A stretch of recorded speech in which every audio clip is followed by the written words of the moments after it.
Mother's ডেতে special feel করানোর জন্য আমাকে আমার বর আর ছেলে মিলে নিয়ে চলে গিয়েছিল মলে কিছু শপিং করানোর জন্য। তো আমার কাছে শপিংয়ের থেকে ইম্পর্টেন্ট হচ্ছে এখন খাওয়া দাওয়া করা। তো ফার্স্টে আমরা চলে গেছিলাম ফুড কোর্টে, ওখানে খাওয়া দাওয়া করতে। ছেলেটা এত দুষ্টু হয়েছে যে আমাকে আর ব্লগ করতে দেয় না। ও মোবাইল পেলে যদি দেখো কেউ ভিডিও করছে তো ওটাই ব্লগ করতে থাকে।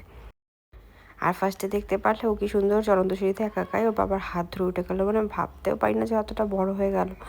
এতটা দুষ্টু হয়ে গেছে যে পুরো মলে এত চিৎকার করে দৌড়ে বেড়াচ্ছিল যে আমরা আর পাচ্ছিলাম না ওর সাথে। এখানে অনেক কিছু নিয়েছিলাম, ধোসা, ওয়াফেলস, যেখানে ও ওয়াফেলস তো বলছে যে আমি খাবো, তোকে একটা বিস্কুট দেওয়া হয়েছিল। দেন শুরু হয়েছিল শপিং। একটু লেট হয়ে গেছিলো, আমার শপিং হয়তো আর হবে না। আমি তো দেখে অবাক হয়ে গেলাম। আমি শুধু শপিং ভালোবাসি না, আমার ছেলেও খুব শপিং ভালোবাসে। ওকে ওর একটা বাবা একটা ড্রেস চুজ করে দিয়েছে, তো ওর ড্রেসটা এত ভালো লেগেছে ও তো নিয়ে ওখান থেকে দৌড়, বলছে মাম্মা ওয়াও ওয়াও, ড্রেসটা খুব পছন্দ হচ্ছে, তো এটা নিয়ে চলে এসছে বাড়ি।